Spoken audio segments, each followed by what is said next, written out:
ایک بات سن لیں، اب میں آپ پہ چھوڑ دوں گا، اس کے بعد آپ پہ چھوڑ دوں گا، آگے کچھ نہیں کہوں گا۔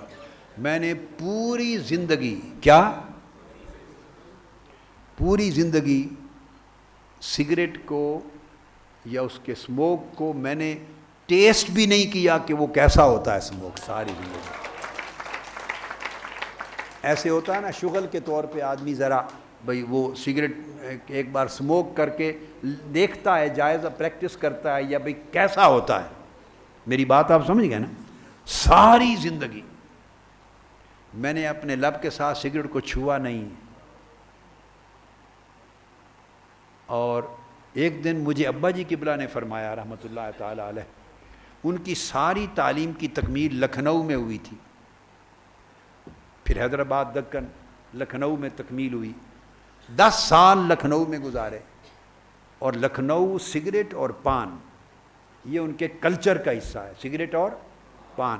مجھے پڑھاتے ہوئے ایک روز انہوں نے مجھے فرمایا، بیٹے 10 سال میں نے لکھنؤ گزارے، میری جوانی کا زمانہ تھا، مجھے سگریٹ کے سموک کا اور پان کا ٹیسٹ ہی معلوم نہیں، لبوں نے نہیں چھوا میرا، وہ لکھنؤ میں رہ کے اس پر پابند۔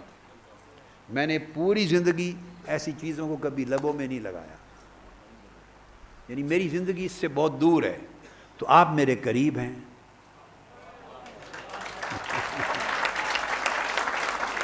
آپ میرے قریب ہیں یا نہیں؟ اور چاہتے بھی ہیں نا قریب رہیں، تو جو میرے قریب ہیں تو جو چیز جس کو میں نے دور رکھا ہوا ہے آپ بھی اس کو دور رکھیں۔ السلام علیکم ورحمۃ اللہ۔ آفیشیل یوٹیوب چینل کو سبسکرائب کریں اور بیل آئیکن کلک کریں۔